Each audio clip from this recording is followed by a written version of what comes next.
Purihin po ang Panginoon. Ano ba yun? September 23, 2024. Yan po, purihin po ang Panginoon. Tayo po ay manalangin. Purihin ka, O Diyos. Salamat po. Ama, salamat, O Diyos. Ngayon pong araw na to ay magandang sikat ng araw. Salamat po muli, Panginoon, sa iyong kahabagan, sa iyong biyaya, Panginoon, na kami makapagbulay na yung mga salita.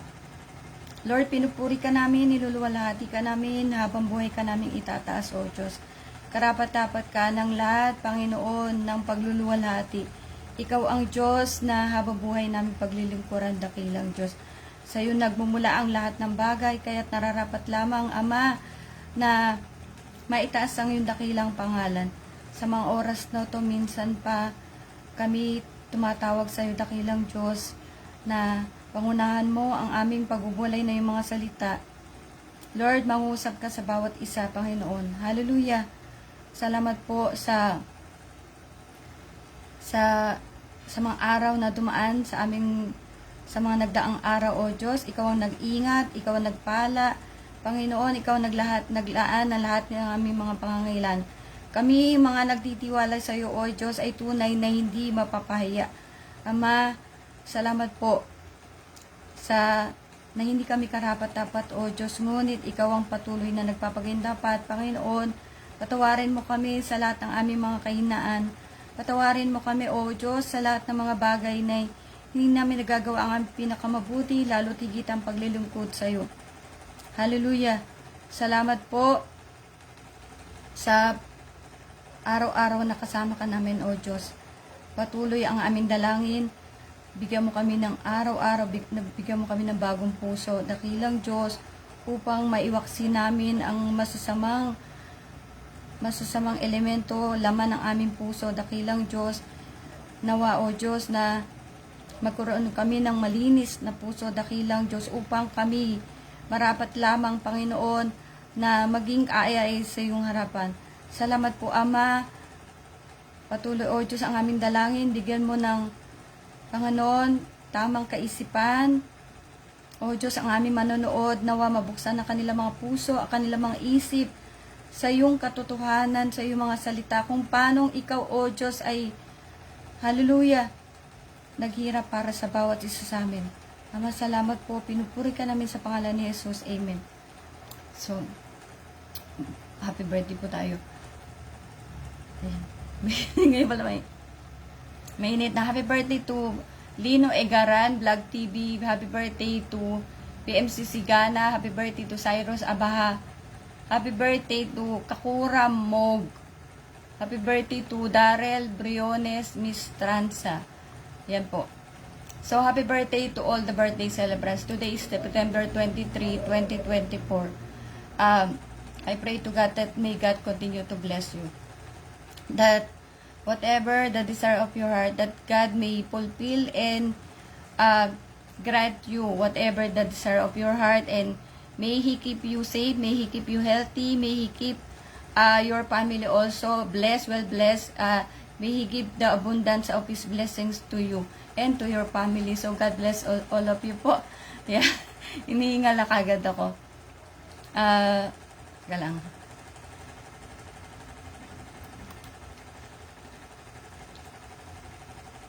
Ayan, thank you po ulit sa lahat naman nagsusupport po. Sa lahat ng mga nagsishare po ng aking reels. Sa mga nagsusupport sa aking live po. Ayan. So, sana ang aking panalangin sa inyo, my prayers for you is, at least you can understand the Word of God through His Holy Spirit po. Through the Holy Spirit. And may God open your hearts and your minds to accept urgently, with urgency, the word as salvation from the Lord Jesus Christ po. Yan. So, yun yung ano natin. No po. And may God, yun nga na will give the desire, will touch your hearts to get to always desire to know God more. Yun po ang ating panalangin na talagang nasahin po natin na kilalanin po ang Diyos. Yan. Pag sa totoo lang, pag unti-unti na nagpahayag sa inyo yung Panginoon, maano kayo na, Lord, parang more pa. Parang ganun po talaga. Na because I experienced na po. So, yun po yung katotohanan. And share ko lang ulit itong verse na to. Ni Isaiah 55:8-9. For my thoughts are not your thoughts, neither are your ways my ways, declares the Lord. As the heavens are higher than the earth, so are my ways higher than your ways, and my thoughts than your thoughts. Bakit ko ba nasabi yun? Kasi magkakwento po ako sa inyo. No? Okay? I mentioned that verse so that I will share my story. Yan po. Na, pagka kasi minsan nga, although, nga sabi ko, marami pong mensahe talaga. So many messages, so many event in the church, so many program in the church po, and services in the church that we are not lacking of anything po. And even in the YouTube, I'm also watching. But sometimes you thought of, parang sometimes you think, why God is asking you to do something. But you know, at the end of the day, isipin mo na lang talaga, sumunod ka. Yeah, mag-iisip ka, Lord, bakit mo gustong to? Pero remember, di ba, si Abraham, yung anak niya si Isaac, na wala siyang, hindi siya nag-complain or basta niya, gagawin niya na, di ba, sumunod siya. Si Noe, di ba, si Noah, na nagpagawa ng arko pero mainit, sumunod lang. So ako minsan, ganun din po na parang, pero later on, but the thing is, if you will obey God in whatever He will tell you, later on, He will reveal why. Yan po ang that is my experience, and I hope that also the experience of especially the brethren, the Port Watch Nation po, I know that is their experience po. So, ito siguro Tagalog na lang. Yung kami good news kasi ako natanggap kanina. Of course, sabi ko nga nagpa-pray po ako. Marami ako pinapag-pray. Yan. At minsan, nakakalimutan din natin. Pero, may good news ako natanggap. I received a good news from one of the brethren in the church. And that good news is actually about the soul. Okay po. So, yun nga yung God works in mysterious ways na sinabi ko, pinost ko po. And, I posted my mom, my mother. I forgot to tell you na may kulang doon. I miss something. She is very generous. So why we are generous? Because of her, because of my father, because of my parents actually. Yan po. So sobrang niya na she will not choose whom to give, whom to help. Diba there is in the Bible, I forgot to take the verse of that one. Well, hindi ko na po nakuha pala. Yan. Na bibigyan mo lang ba yung mga nagmamahal sa'yo? Ano ba tawag? Mamahalin mo lang ba yung mga nagmamahal sa'yo? Ang mga makasalanan, nagmamahal din, parang ganun yata. Or bibigyan mo lang yung mga mahal mo, parang ganun po. Ang mga makasalanan ay nagbibigay din, tumutulong din. Pero nakalimutan ko yung verse na yun. Yan, ang nanay ko sobra mababigay. Kaya no wonder po, ako personally naman ako, Kuya Alan ko, yan. So, Tagalog ko na to para mabilis po kasi para hindi tayo eto may isang kasi meron akong natulungan. Hindi tayo ng tulong pero ito po kasi yung Word of God nga na doon sa mga parable, siya, nagja-jive na kukonek po. 'Di ba? Yung mga may mga parable actually sa atin yun Kayo yung mga parable po para sa maging mabuting tao tayo. Yan, makatutunan natin ano po talaga yung salita ng Diyos, 'di ba? The parable are actually for us so that we can learn from that parables, we can apply it in ourselves po. Yan. That is that's why you need to seek the Lord from your heart talaga para mas even the parables that He gave only for those people na He wants to give, yun po, to, na sa mga tao na talaga niya paintindihan. Pero pag hanapin mo talaga Panginoon, ipapaintindi sa'yo. Yan po, purihin po ang Panginoon. So meron akong kasi pag tumulong ako sobra-sobra, tinulungan ko yun sa Dubai po. Sa Dubai, tinulungan ko at talaga itinulak ko yung ano niya, yung kasi nagtatrabaho lang siya sa isang bakery yata sa Dubai. Pero nung ano nga, ipinasok ko siya. Yan. Sa isang company kasi nagano kami sa opisina sa Kasba po. Yan. Tapos pinasok ko yung tao na yon. Tapos ang nakakalungkot lang kasi, ito para ano nga po, para sa ating lahat. Nakakalungkot na nung kumbaga may inaano ko sa kanya na tulungan yung isang tao. Sabi kong gano'n, baka sakali. Yan, total, malakas na siya kasi tumaas yung rango niya. Para naging PA siya, personal assistant ng boss. Yan po.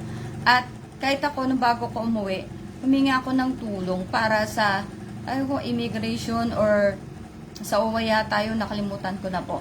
Pero, alam mo yung scene lang, yan yung nakakalungkot na, kumbaga, hindi tayo ng tumulong ka, babalikan ka. Pero, alam mo yung tao na gustong tumulong kaysa sa tao na nagpapakunwaring gustong tumulong. Parang ganun ba? Yan po.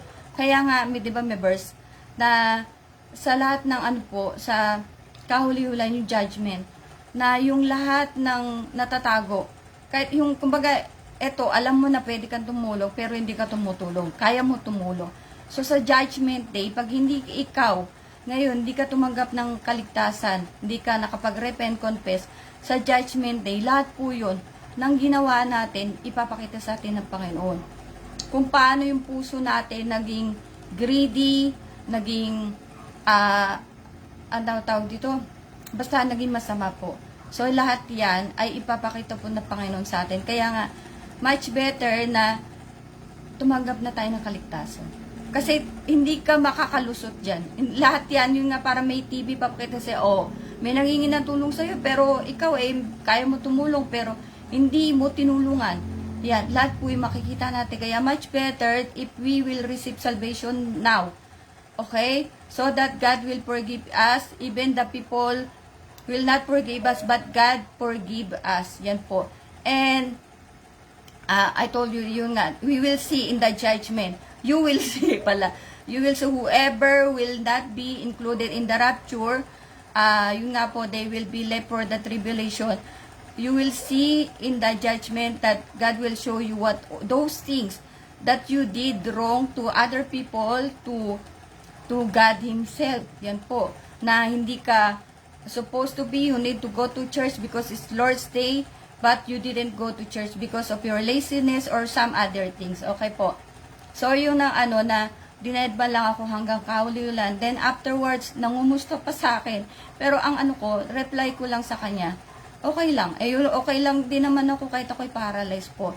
Pero, ang mo nun, na yun nga, pwede ka naman tumulong, pero, sin lang. Kaya po, mag-ingat tayo sa mga sin-sin. Ganyan, ha? So, dahil po yung sin ay kasalanan. Okay po. Diba yung S-E-E-N. And, eto, bakit si Jairo yung anak ko? Ito po yung mga revelation naman ng Holy Spirit na Panginoon. Pero, although nasabi ko na iba, bilisan ko lang para hindi tayo. Si Jairo kasi, si Jairo lang yung, parang umusig na rin. Or kasi si Jairo, nung yung bunso ko po. Si Jairo kasi, nung siya, binato ko pa nga ng pulboron. Kasi humingi ako sa kanya, para nakaisa na humingi pa ako. Hindi niya alam na ako din ang bumili ng pulburo na yon. Yan, so, hablan nga po, numating ako dito talagang totally, wala pa akong Peermax that time, binato ko pa siya. Pero yun nga, bakit nga si Jayron? Dahil hindi pwede si Julian din. Dahil nga meron siyang ADHD at may purpose po ang Panginoon. At hindi rin pwede yung pamilya ko kasi sila lahat ay umusig po sa akin, di ba? So, si Jayron talaga nakaplano po. Yan, gusto ko may matutunan kayo ha. Kaya ako po inaano na si Jayron talaga nakaplado, and si Jayron talaga yung nakitaan ng Panginoon yung sa puso niya. Kasi si Julian, yung part na, sabi ko, 'di ba? Sa ating pong asawa, ganyan mag-asawa, mga anak, laging hati. Gawa ng X chromosomes, Y chromosomes. So yung part, yung may ugali yung nanay makukuha ng mga anak, may kalahati magkukuha yung tatay. So ganun po. So si Julian more of sa tatay niya, and si Jayron, hati, pero more of sa akin. Yan po rin po, tsaka si Andrea po. At siya na nga ang nakatakda na makasama ko talaga sa paglilingkod. Yung unang ibibigay po sa akin ng Panginoon. Dahil nung ako ay diretso ko Tagalog, nung ako po ay nasa Dubai, nag-ano talaga ako sana, isang anak ko ang makaano sa yung papasok sa Bible school or something. Hindi ko pa alam ganun, hindi ko pa alam ngayon. Yung alam ko lang yung rapture, pero hindi ko naisip na gagamitan ako ng Panginoon. Hindi ko pa naisip na ganito na, malapit na, ganyan po. Wala pa yun. I think so, I think so. So, naisip ko pa, nasa utak ko talaga si Andrea. Pero yung pala, si Jairo po pala ang plano ng Panginoon sa akin. At, yung, alam mo yung isip ng iglesia, I mean itong church po, na iisa po talaga ang isip ng church. Dahil po, yung shinare ng mahal na Apostle Jonathan Periol, kanina yung shinare ko na holiness and service unto the Lord is the best practice or best way we can do before our Jesus Christ returns po. Kasi kanina, naisip ko yun, na i-share ko, pero hindi ko pa na ano yung full. Yan, gusto ko lang para i-share yung holiness and service kasi may nakalagay kami sa mga ano pag pupunta ka sa church, makakita mo holiness and service unto the Lord po. At pagkita ko kanina, yung shinare ko, sabi ko, hindi ako nanood kasi na po rin po Panginoon, hindi ako nanood kung saan po yung sinabi ng mala apostle po, sa dami pong gawain. Yan. Ay, sobrang nga sabi ko, misa, mas madalas sa mahina ako kaysa sa malakas. So, hindi ko alam kung saan niya sinabi yun. Baka doon sa, kahapon kasi 51st anniversary po ng Marikina, kung di ako nagkakamali, baka doon. So, hindi ko pa po napapanood. Talagang, ang dami pong gawain para hindi tayo ma-idle sa church. Yan po ang biyaya ng Panginoon sa church. Para hindi ka pasukan ng masamang espiritu ng kaaway. Hindi ka kailangan bugbugin ka sa salita ng Diyos. No po, purihin po ang Panginoon. Kaya nung makita ko, sabi ko, ito yung nasa utak ko syempre hindi ko na i-share, nakakahiya naman, di ba? So, ayun po, purihin po ang Panginoon na i-share ko. At, eto, I regret several times talaga na hindi ako sumunod sa Panginoon. Kasi ngayon ko lang, na-realize talaga na yung pagsunod mo, later on talaga sabi sa'yo ng Diyos kung bakit kung bakit mo kailangan sumunod. No po. At yung Holy Spirit, ang Holy Spirit, sumasaway. Sumasaway sa masamang gawa po. Okay? So, yan ang aking natutunan base sa sinabi po ng Panginoon ng Holy Spirit. Kumbaga, hindi niya, dahil, kumbaga, meron na tayong Holy Spirit by the grace of God po sa church. Makaano ka sa church, tuturuan ka, imposibleng hindi mo matanggap ang Holy Spirit. So, tawag dito, yung nga, hindi ako sumunod, pero ngayon nare-realize na, kasi eto lang recently, na yung regret ko, bakit ako hindi sumunod, pero anyways, nangyayari na yun, kahit hindi tayo sumunod sa Panginoon. Ang Panginoon, ano naman yan, parang meron din siyang way, di ba? Para kunyari, hindi ka sumunod, at nagkamali ka, napunta ka sa mali, meron pa rin way ang Panginoon para itama ka. Kaya nga paulit-ulit po, madapa ka, iababango ka ng Panginoon. Madapa ka, babago ka naman. Pero mas maganda na pag bumangon ka, nagbabago ka na. Hindi yung kasi mapupunta ka lang talaga sa putikan or sa kapahamakan po. Diba? Yan po ang kagandahan sa church na yung meron 3 pagluhod sa araw ng Sunday. Yan na para pag ano ka ba, 20 years ka na, chismoso ka pa, hindi ka na ba magbabago? 20 years ka na. Diba? Mga ganun po. Purihin ng Panginoon. So, at least, kung tayo tumatagal sa church, may pagbabago. Diba? Na sabihin natin, binago ng Diyos ang puso ko, ng word of God ang puso ko. Purihin po ang Panginoon. So, yung ito pa, yun, kaya pala na-regret ko pa, isa pa.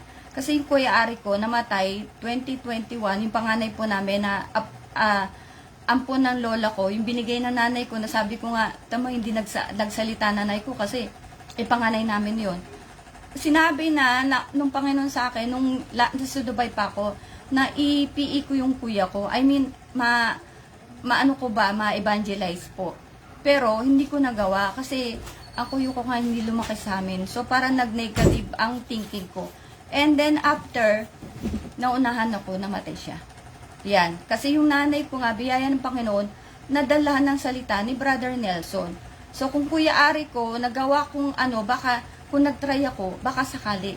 Pero hindi ko nagawa kasi sort of, hindi ako natakot. Nagdalawang isip ako na baka hindi tanggapin ni Kuya kasi alam niya marami kong problema. Bakit baka parang ganun ba? So, yun ang thought ko. Yan po, hanggang sa yun nga, namatay na siya. Ano yun, yung nagkaroon siya ng, ano rin yata, yung stroke. Yan po, na hindi na umabot sa hospital at that time, kasagsagan po ng COVID. Yan po, so hindi ko na i-detalya ko ano mga nangyari. Ito po, ano po. At ito nga, ito pa, yung napanood ko yung kay Doc Willie kanina. So, kwento-kwento lang ko sa inyo. Na, yung kay Jessica Soho po. Sabi ni Miss Jessica, na may purpose ang Diyos kaya buhay ka pa. At ang sabi po ni Doc Willie, oo nga, pagbabatiin natin silang lahat. So, from my own point of view po, ang Panginoon lang ang may power to do all those impossible or hard things. Kasi ako, di ba, akala ko, kaya ko tumulong sa maraming tao, ako yung superhero, ganyan. Pero hindi pala, na may ibang plan pala yung, sakit, tsaka gulo-gulo lalo na, akala ko yung, sabi ko nga, nung dati, pagdala ko ng box, 8 boxes, 6 boxes, na parang binibili ko na yung pamilya ko ba, na dito sila sasaya, sa material, bigay ko lang ng bigay. Pero hindi pala ganun. Masasaya siguro, syempre mas masaya kung ligtas sila, di ba po? So, ito pala yung plano ni Lord. At yun nga, nasabi niya kasi na ganun nga ni Doc Willie. So, yun lang yung point of view ko na yun na iniisip niya na mapapagbati niya ang mga nagkakaaway-away sa politika. Pero, ang Diyos lang po talaga. Para sa akin po, ang Diyos lang pwedeng makagawa. Dahil yung inisip kong kaya kong magawa ng charity, dati pa sa Dubai, gusto kong charity sa mga bata, wala pa po ako sa church. Hindi ko rin pala magagawa. Iba pala yung plano ng Diyos. Kaya nga po, we need to know the purpose of God para sa ating lahat. Tayong lahat may purpose So, kailangan pong alamin natin, to God be the glory po. At ito pa, hindi ko alam kung misa susunod ako or lito. Kasi nung nasabi ko na before, may tinawad ako sa Panginoon. Ang tawad ko, meron kasi siyang gustong sabihin ko tungkol sa mga anak ko po. Ayan ba? So, naku, wag akong iiyak niya. Kasi syempre, sa akin to kasi mga bata ang involved po. Yan. Nasabi ko, Lord, pwede wag na lang. Kasi, tawag dito, mga bata. Tapos iniiwasan ko yung anak ko si Julian. Kasi nga, di ba, meron siya ADHD po. So, yun ang tinawag ko talaga sa Panginoon. Na, wag na lang. Actually, wag na lang Yun ang sinabi ko sa kanya. Not knowing na, alam na pala ng Diyos. Of course, alam ng Diyos. Bakit ba ako engot-engot ang plano ng asawa ko? Na, hindi niya ako kinonsulta sa sinabi niya sa mga bata. Yan po. So, actually, kanya-kanyang role Ang role ng anak ko si Julian, sort of parang spy. Spy, later on, masabi ko sa inyo. And then, para ma-reveal yung mga karakter ng mga tao. Dito, syempre dito po. At ang asawa ko, magalit siya sa akin, pero siya ay parang politikong liko. Yan po. So, at ang si Julian, hindi siya magiging credible na spy. Bakit? May ADHD siya. So, kaya gusto ko lang sabihin niyo sa inyo na kung gaano kagaling ang Diyos. 'Di ba? Kung gaano siya karunong. Of course, Diyos siya, marunong siya. Pero, pag naiisip ko na, kaya pala sinadya niyang ganun ang anak ko. Kasi, of course, alam niya na yung mangyayari. Yan. Kaya, ako bagay yun na yun.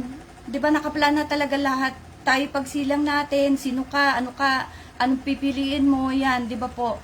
So, nung kasi, eto pong para mabilis siya. At saka yung ngayon lahat kasi nang binabato sa akin ng asawa ko, lalo na sa pera ngayon, baon ng mga anak ko, kumbaga bumabalik lang sa kanya. Dahil ang hindi niya alam, sa baon, walang naiiwan sa akin, ako nagtatayt sa baon. Yan po. At yung baon na yon ay abono pa ako, sobra-sobra pang binibigay ko sa mga bata talaga. Yan. Kaya, kumbaga parang hindi niya alam, pero pinapaalam sa akin ng Diyos lahat. Purihin po ang Panginoon. So, yun po yung work nga ng Holy Spirit na sumasaway siya. Yan. Ito talaga masakit. Ayokong i-share. Pero, ngayon ko na-realize, kaya pala gusto ng Panginoon na i-share ko nga. Dahil unahan niya ako. Yan po. Ang panganay ko kasi ay hindi anak ng asawa ko. Yan po. Pero, yun po ay bago kami kinasal. Of course, alam niya na. 3 years old si Andrea. Kaya ayoko alamin kasi mga bata. Yan.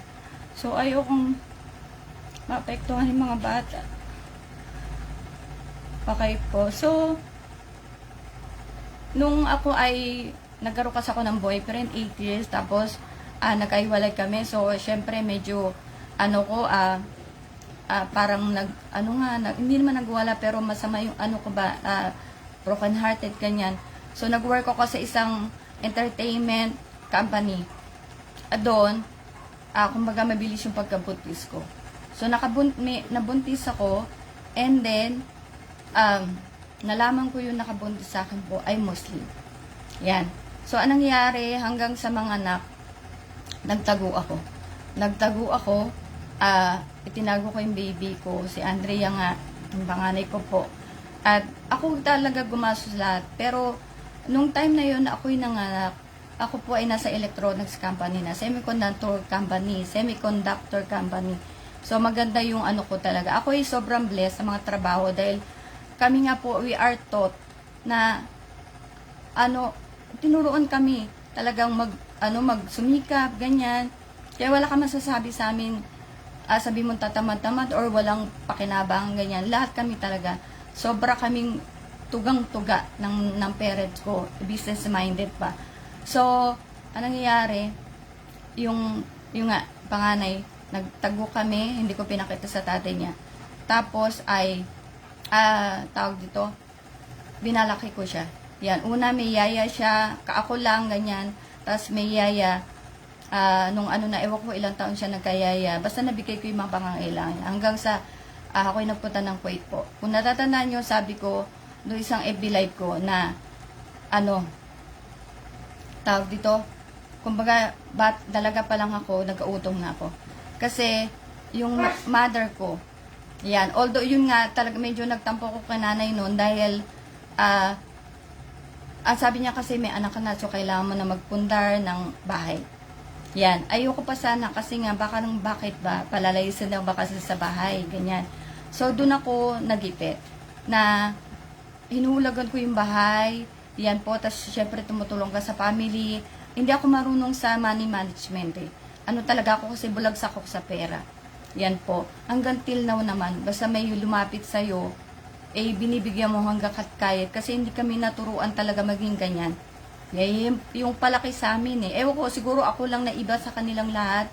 Hindi ko po alam. Pero yun nga, biyaya po ng Panginoon na yun naman ang gusto ng Diyos. Ikaw ay mapagbigay kung meron ka ibibigay. Diba po? So, ayun nga, tinago ko si Andy, ko sinabi kay Andrea hanggang sa 3 years old, nakilala ko si Jay, yung aking asawa. And then, sinabi ko sa kanya, ito yung aking condition. Kasi una pa lang, nag-propose na, ganyan po, at gusto na magpakasal. Pero sabi ko sa'yo, totoo. Tapos sinabi ko nga, so ang nangyari, nagbakasyon siya, sabi ko, pakilala kang anak ko kay Andrea. So, nagpakilala siya at yun nga po, sinabi ko na rin sa nanay ko before pa at tinanggap naman na siya, of course. Yan, at akala ko, yung mga soulmate, kala ko rin totoo yun eh. Hindi pala si Lord pala yung soulmate natin. So, purin po ang Panginoon. So, wala pala, espiritu pala si Lord. Sorry po. So, ayan na nga, na bago kami nagpakasal, or nagpakasal po na pala kami, then tinransfer yung apelido niya kay Andrea kasi usapan namin yun. Hanggang sa lumabas si Julian, hanggang sa lumabas nga si Jayron, no po. So, silang tatlo kasi namatayan pa ako ng baby. Ayan. At, yun nga, na sinabi sa akin ng Panginoon na, kumbaga, inunahan na ako. Kumbaga, bakit niya sinasabi sa akin? Kasi meron na mauna na without consulting me, na hindi niya alam kung bakit ko pa hindi sinasabi. Although tinanong ko siya na, sinabi mo ba or something ganyan before, pagpunta ko yata dito, yan po. So, sabi niya naman hindi. Pero hindi ko alam kung ano nag-udyok sa kanya para sabihin. Pero siguro, way na rin ng Panginoon. I mean, that is the right timing po para malaman. Dahil kahit naman malaman o hindi ng aking mga anak, gano'n naman ang totoo. At kaya ko naman hindi sinasabi dahil wala pa sila, para sa akin lang, wala pa sila sa edad. Kagaya ng inano ko kay Andrea, dahil si Andrea ay ang nagpaalam sa kanya ang nanay ko, ang lola niya. Na sabi ko pag nasa tamang ano na siya, tamang edad para maintindihan lahat. Pero biyaya ng Panginoon, nung sinabi ng nanay ko, tinanong ko si Andrea, nagalit, oh mami, nagalit naman ako sa'yo, ano, at gusto mo pa bang makaano yung tatay mo? Hindi na mami, okay na ako, ganyan. Yan. So, yun po, na kumbaga may mga bagay tayo minsan inutusan tayo ng Panginoon, pero hindi tayo sumusunod. Pero later on, i-reveal niya bakit tayo kailangan sumunod. Di ba po, pray po ang Panginoon. Yan. At, actually, nung ano pa noon, bago pala kami ikasal ni Jay, nakidnap ako. Nakidnap ako. Kasi po, meron sa akin, nung ako'y dalaga pa, merong nanligaw na, sabi mo ng, ewan ko, basta napamahal ako sa kanya, hindi ko maintindihan sa kanya, di ba? So, hindi ko alam nung ako'y nanganak, ini-stalk na pala niya ako. And ngayon, nung ako ay committed na kay Jay, yan, sa asawa ko, nung ako'y umuwi po, hindi, nandito na pala ako sa Pilipinas nun. Sort of, para, hindi ko na makinidnap, pero, hindi ko na maintindihan ko kung ano eh. Pero, that time kasi nga, committed na ako na magpapakasal na ako. Yan. Pero yung tao na yon ay nag-stalk na sa akin hanggang sa lumalaki yung anak ko si Andrea. Yan. So, pero ngayon siguro may ano na siya, may pamilya na, I guess so. Para kasi chinik ko rin siya dahil sa ano niya. Pero yung tao na yun po ay laki sa fraternity. Kumbaga, parang pareho kami ng wala kami, ewan ko, basta yung may fraternity siya. Yan po, purihin ng Panginoon. Inaano ko dito, baka meron pa ako nakalimutan po. Ayan, ayoko talaga sabihin yan. Pero, since naintindihan ko yung ng Panginoon, na unawaan ko, bakit niya, kasi nung nangyari yun, yan, na sinabi sa akin ng Panginoon, na nireveal na, ay, may napansin na ako, at natunugan ko na yun nga po na inunahan ako para sabihin yan, kung ano yung purpose niya para sabihin, hindi ko alam, ang Diyos lang nakakaalam. Kaya nga tayo ay sa judgment day, pag hindi tayo nakatanggap ng kaligtasan ngayon, di ba, at dumating ang Panginoon, nag-rapture, so lahat yung tinatago mo or masamang intention mo, yan, para sa tao, kung kanino man yan, ilalabas siya ng Panginoon. At, syempre, kasama ka sa paghukom. Diba? Yung masasama sa dagat-dagatang apoy. Yan po. Kaya, inano ko na rin sa inyo, syempre na, of course, alam ng Diyos, yung nga na, bakit ako tumawad, ay dahil sa mga bata. Yun lang yung concern ko talaga. At sabi ko nga, hindi naman maintindihan din ng anak ko, na si Julian, yung mga ganun bagay. Kasi papasok at lalabas lang sa isip niya yun eh. Yan po. At, yung nga minsan nagtataka ko pag nagtatanong siya sa akin. Sabi niya, mami, saan ka kumukuha ng pera pag yung gumagastos kapag lumalabas kami sa mall? Yan.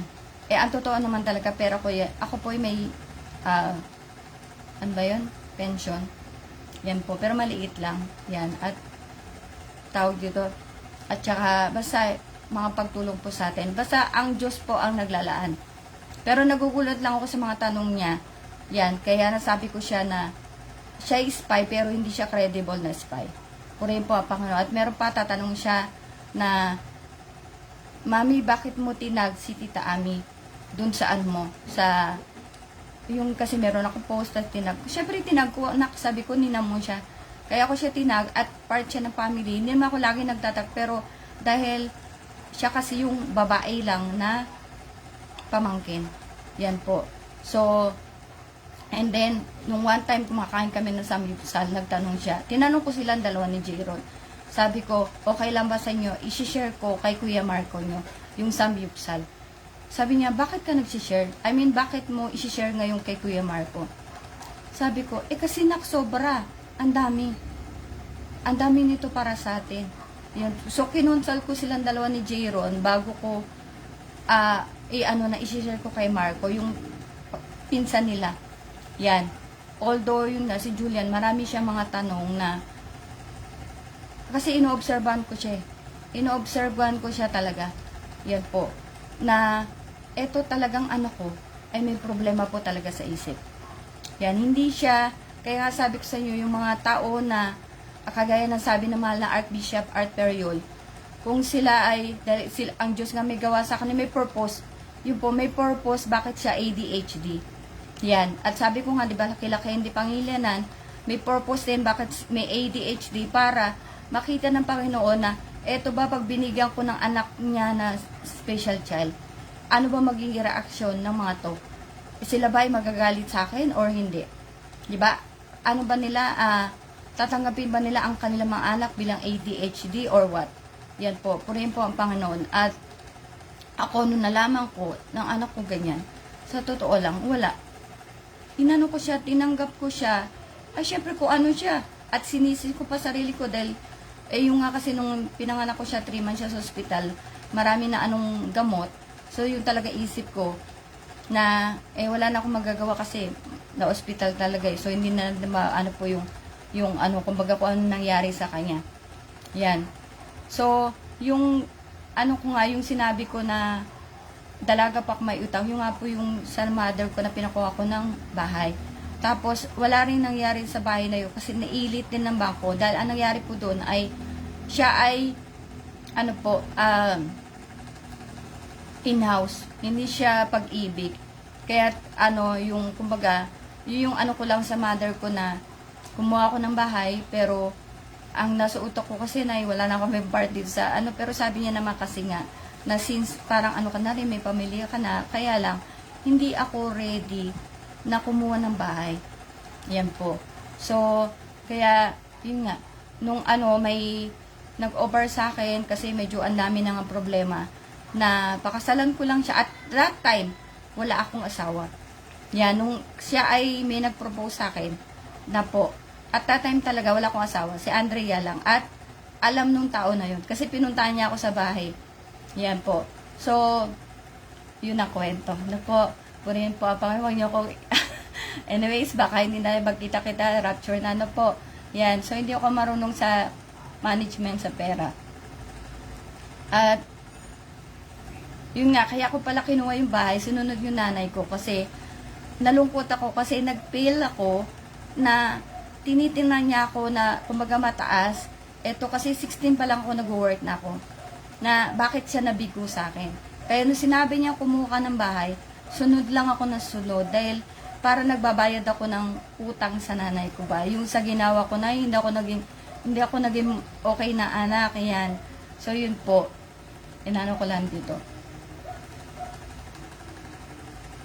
At saka yung paano hindi pala nalaman ng kasama ko sa electronics na ako ay single mom.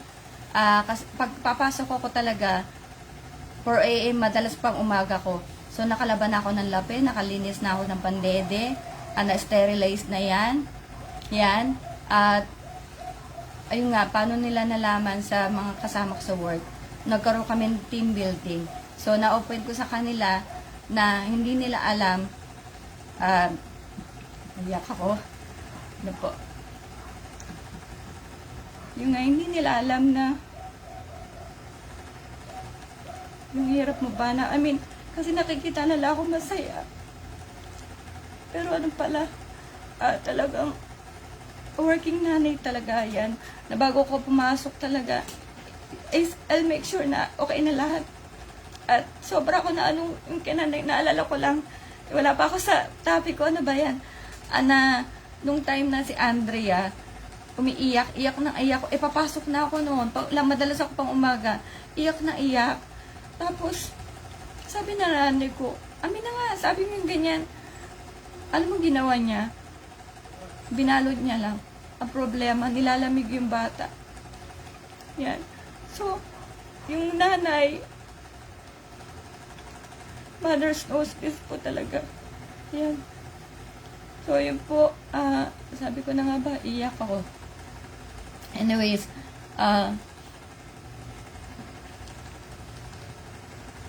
at sabi ko nga yung kaano pala, pag ako nagpakasal nga, dapat committed na ako.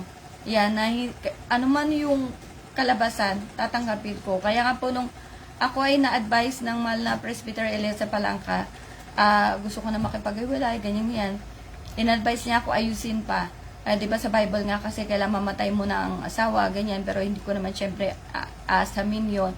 So, yun pala yung purpose ko sa kanila, na kailangan pa ako nandito para sila'y mailigtas. Ang Diyos sa magliligtas, ako po'y kasakapan lang ng Panginoon. Ano po? Purihin po ang Panginoon.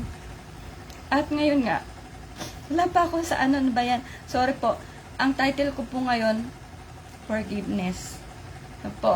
So, di ba yung 7 deadly sins? Sarat. Intense and uncontrolled anger or hatred. So, tayo ay, di ba yung galit, minsan, susumpahin na, hindi kita pa patatawarin hanggang matapos ang mundo, ganyan. Di ba? Ganun tayo eh. O kaya pinatawad mo na kaya, di ba ang Diyos?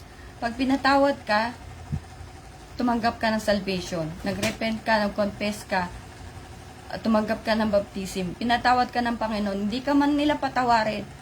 Nung mga ikaw ay nagkasala sa kanila, ayaw ka pa nila patawarin, kayo mahingi ka or hindi ng ano, yan. Kasi ako, baka meron ako hindi nahinga ng sorry or ganun po. Ang Diyos pinatawad ka na. So, sila ang, di ba? Wala ka ng pananagutan. Sa unang Korinto po, 1 Corinthians 13:5. Anyway, the Bible teaches that unselfish love is the basis for true forgiveness po. 1 Corinthians 13:5, it does not, ito ay love, it does not dishonor others, it is not self-seeking, it is not easily angered, it keeps no record of wrongs po. Yan. Purihin ng Panginoon. At, yun po yung love, unselfish love. In Matthew 22:39 po, di ba, yung 10 naging 2. A second is equally important. Love your neighbor as you love yourself po.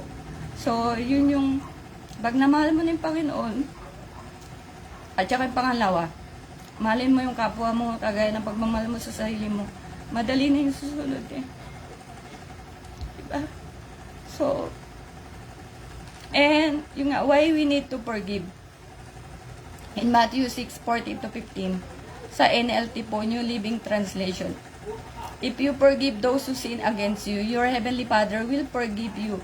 But if you refuse to forgive others, your Father will not forgive your sins. At sabi sa Luke 6:37 po, do not judge, and you will not be judged. Do not condemn, and you will not be condemned. Forgive, and you will be forgiven. Yan. At sabi dito sa, di ba, ganong ilang beses tayo dapat magpatawad. Yun yung the parable of the unmerciful servant, na pinatawad siya ng Panginoon, tapos hindi niya pinatawad yung isang nagkasala sa kanya, nagkautong sa kanya, kumbaga hanggang sa kauliw lang sentimo. Ayun ang ginawa sa kanya ng Panginoon yata, kung ako nagkakamali po. Diba? Then Peter came to Jesus and asked, Lord, how many times shall I forgive my brother or sister who sin against me? Up to 7 times? Jesus answered, I tell you, not 7 times, but 77 times. Purihin po ang Panginoon. So, ganun po kabilis yung aking forgiveness ngayon. Ay, hindi ko rin alam na medyo related pa ng konti dun sa sinare ko sa inyo. Yan po. At, huwag nyo na i-chisme yan. Akala po, purihin po ang Panginoon na yung 7 deadly sins po ay talagang deadly. Kaya wag nating nasain po yan. Last, excessive desire for sexual gratification. Actually, may ko dito next time po eh. Kasi yung sloth, yung laziness, pag inano mo yan sa paglilingkod, katamaran sa pananalangin. Hindi ako absuelto dyan. Ako ay guilty dyan. Kasi sabi ko nga, pag ako po'y, minsan pagod na, ang kalaban ko ngayon talaga, sarili ko, although, ayun nga, nasa Dubai ako, minsan 2 hours pa tayo nakakapag-pray. Pero ngayon talaga, Lord, higa na ako. Minsan nakakatulog ako, hindi ako nagpe-pray. Katamaran sa paglilingkod, yan, katamaran mag-akay, katamaran mag-evangelism, yan, laziness for evangelism, laziness for our ministries. Yan po. At diba yung greed, kaswapangan, diba? Excessiveness are for material wealth or possessions. Envy, yan. And pride, excessive belief in one's abilities or qualities, yan nga po. Yung sobrang pride natin na hindi ko alam bakit yung iba. Kaya nga sabi ko, ako'y sa totoo lang po, hindi ko alam yung pride eh. Hindi na natin na ano yung word na yan, yung pride. Wala akong, parang, siguro before, yung nga sabi ko, ayoko nang, ako tinutulong ako, gusto ko ako tumutulong. Yun ang pinaka-pride ko po. Yan. Pero na-realize ko na hindi ko pala kaya lahat, na ngayon kailangan mo ng tulong, di ba? Yung po, yung po, Panginoon. At, gluttony, overindulgence, or yung for thirdly. Yung gluttony, actually, ano rin yan eh, yung, saka na yan kung ako may isisir. Kasi naisip ko lang ngayon talaga yung laziness po. Katamaran sa pananalangin, paglilingkod, evangelism. Yun ang lagi kong kinakatakot. Na, kaya sabi ko lagi, Lord, alam ko, tamad na ako mag-share ng reels.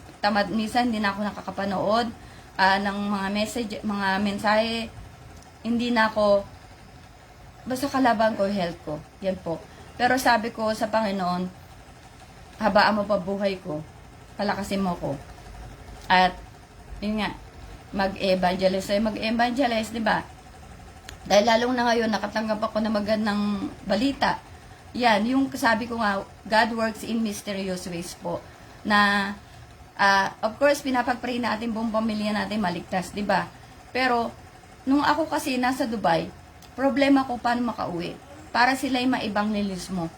Ngayon, nung ako naman nandito, syempre na ibang limbos ko sila, evangelize ko sila. Problema ko naman yung nasa Dubai. Yan po, na paano, although nanonood sila ko minsan, siguro, yan po. So, yun naman, pero ang Diyos, hindi nga natutulog. Ang Diyos, dahil ikaw ay nagtatapat, hindi man ako fully tapat na tapat po, aminin ko sa inyo. Pero, ang Diyos, nakikita ang puso po natin. Kagaya ng nakita niya sa puso ng anak ko si Jeron, yan, na kahit sabi mo ng, si Jeron nga kasi, more of sa akin talaga. At saka si Jeron, ay malaki po ang takot sa Panginoon. Yan. Meron naman din si Julian, kaya lang, ay, iba nga kasi isip niya. Yan. At si Andrea, si Jeron, more of sa nanay ko kasi, more of sa family, yung sa kabilang side. Yan. Si Julian, hati. Yan, pero more of sa kabila. So, purin po ang Panginoon yan. Sana po ay wag tayong mag-imbak ng galit. Diba? Darating ng Panginoon, yan po na marami na nangyayari. Diba? Mount Canlaon, yung nangyayari sa Lebanon, sa Syria. At eto na nga po talaga eh. Yan, pinag-ahandaan ko pa yung ibang natin, yung isi-share ko po sa inyo. Actually, eto, hindi ko pa rin alam kanina na yan po isi-share ko. Nasabi ko, Lord, ano nga ba isi-share ko? Hanggang sa nasa toilet na naman ako. Nasa toilet na naman ako, pumasok ko yung forgiveness. Yan po. At nagkataon lang yun na So, masama pong mag-imbak na galit sa puso. Dahil, unang-una, magkakasakit tayo. Diba? At saka, pinatawag ka ng Panginoon, tapos ikaw ayaw mo magpatawad. Yan, di ba? Sa mas tsaka yung pagpapatawad kasi as pagpapalaya sa ating sarili. Makakalaya tayo dahil yung lahat ng galit mo sa puso na ma-heart attack ka na, di ba? Pati isip mo ma-stroke ka na, malalabas eh. Di ba? May ilalabas mo, so makakalaya ka kasi nabilanggo ka sa ayaw mo magpatawad. Yan. Kaya ako minsan iba rin, naisip ko rin na, Lord, bakit hindi nila kaya magpatawad? Diba? Although ako po ay nagagalit, totoo po talaga yon, pero hindi na dumating sa puso ko yung, kasi nga, pag kilala mo na ang Diyos, alam mo na doble. Doble ang parusa. Yan. Kaya nga 7 deadly sins na tatalikod ka pa sa church or kailangan mo magalit, kailangan mo magnakaw, kailangan mo magchismis, kailangan mo yung pride or greed. Yan. 7 deadly sins ka eh. At yung last, di ba?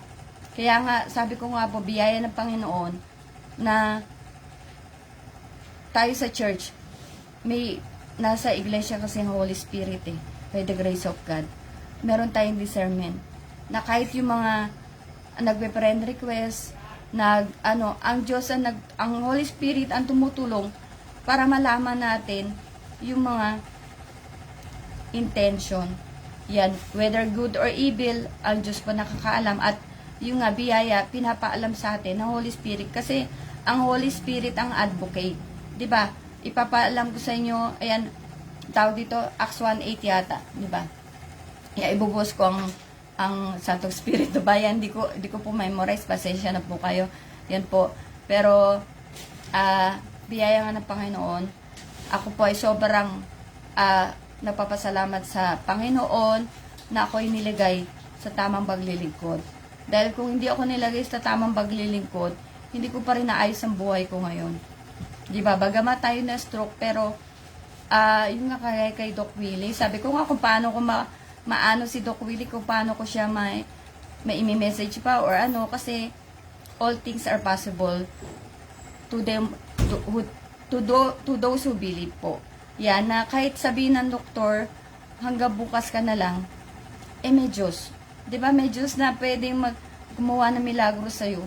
So, pwede pa mahabaan ng buhay mo. Hindi natin ipapagkatiwala ang ating buhay sa tao.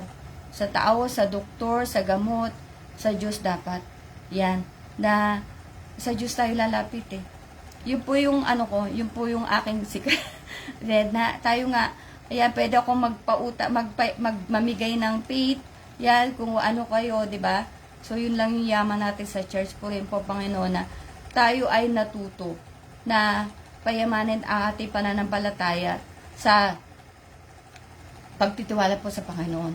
Sa sandamakmak na gawain, sandamakmak na mensahe, sa mga sugo ng Diyos, mga lingkod ng Diyos, ikaw ay huwag nga maging tamad. Kasi 7 deadly sins, huwag ka maging tamad sa pakikinig. Maging tamad sa paggawa. Kasi syempre, faith without work is dead. So, yung naparinggan mo, abay gagawin mo. 'Di ba? So, narinig mo, mag-akay ka. Narinig mo, mag-ebanghelis mo, kawawa yung mga tao, pupunta sa dagat-dagatang apoy, gawin mo. 'Di ba? O, kaya nga ako naiingit na minsan na hindi ako makaano. Pero sabi ko rin, hindi ko rin alam, Lord, baka mamaya pag ako nakalakad na, hindi ko po alam. Pero syempre, nandun po yung malaking takot ko sa Panginoon. Pero nagkasabi yung pagagalingin kita, tas ngayon na, tinatamad ka na mag-market ministry. Pero sinabi ko po yan.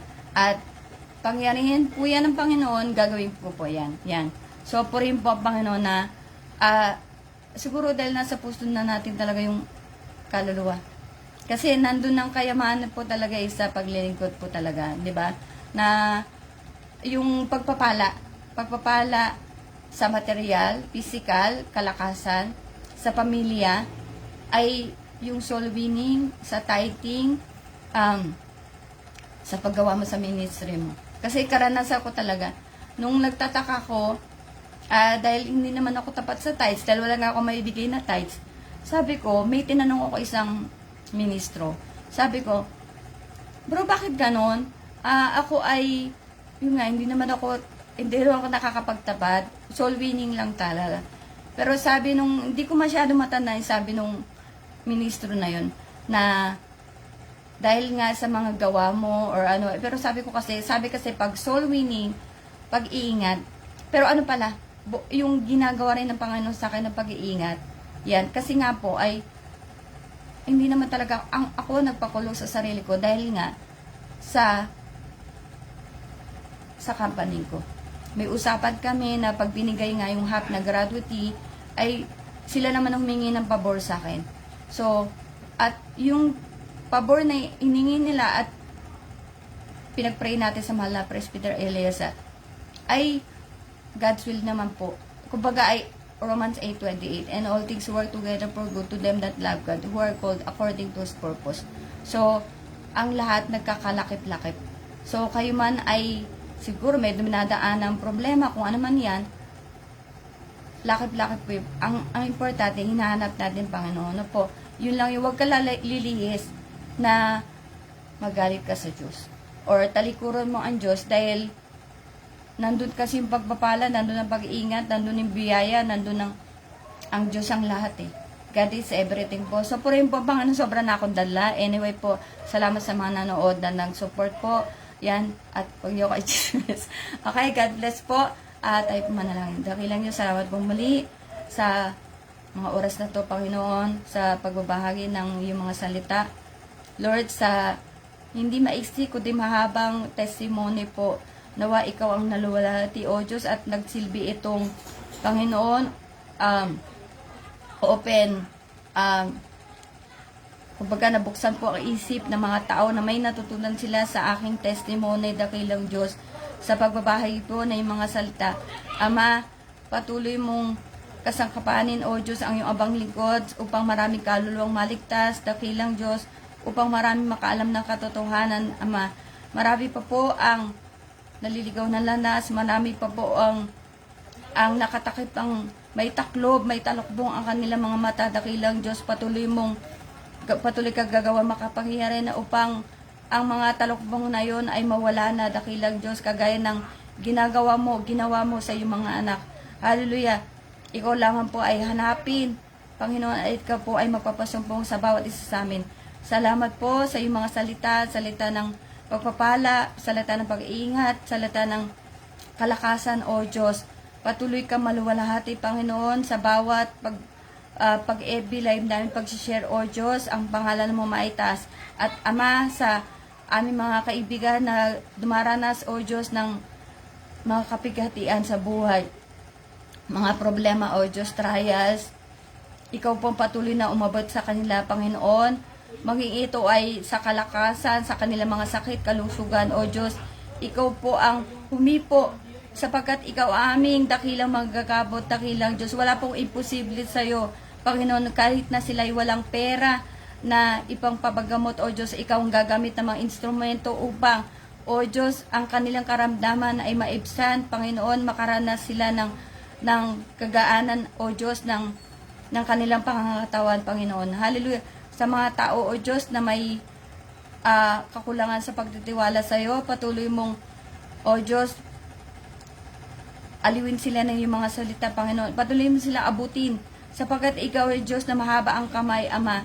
Patuloy kang, O Diyos, naghahanap pa na yung mga tupa, Panginoon. Alam mo kung nasan sila, O Diyos. Ikaw, O Diyos, ang patuloy na gagawa makapangyarihan po upang sila, O Diyos, ay maligay sa iyong kawad, sa iyong iglesia, Panginoon, upang sila'y maingatan. Ama, ingatan mo bawat isa, pagpalain, ano man namin pangangailangan, ikaw po maglalaan, maging sa kalakasan ng iyong abang lingkod. Patuloy mo pa kong gamitan, O Diyos, bago po sa muli pagbabalik ng iyong anak. Hallelujah. Salamat po. Binabalik namin lahat ng pagpupuri, pagluluwalhati sa pangalan ni Jesus. Amen. And sobra pong haba, so pasensya na po kayo. Yan, hindi ko rin expect, sabi ko, i-shorted ko lang. So God bless us all and see you all tomorrow po.